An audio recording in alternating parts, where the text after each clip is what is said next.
நம்ம எதுக்கு இந்த சுடுகாட்டில் வந்து படுத்திருக்கோம்? வீட்டிலலாம் படுத்திருந்தோம். சரி வா போவோம். கதவை திறந்து போட்டு 2 பேரும் என்ன பண்றாங்க? யார் இவன் புதுசா?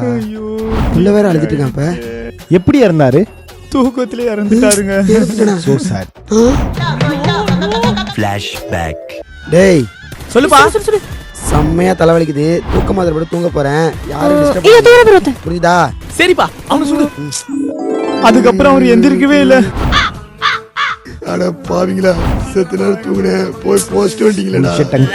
அவர் தூங்கிட்டு இருக்க சொல்ல ஒரு மாதிரி குர் குருன்னு சத்தம் கொடுத்துட்டே இருந்தா. அப்பயே பாத்துக்கணும். ஏன் தப்புதான். உங்க அப்பாக்கு தூக்கத்துல ஹார்ட் அட்டாக் வந்திருக்குன்னு நினைக்கிறேன். அதான் இறந்துட்டாரு. ஹார்ட் அட்டாக்கா? அட முட்டா பயலே, அசந்து கொஞ்ச நேரம் கொரட்டோட தூங்கிங்களா? அத போய் ஹார்ட் அட்டாக்ங்கறியாடா?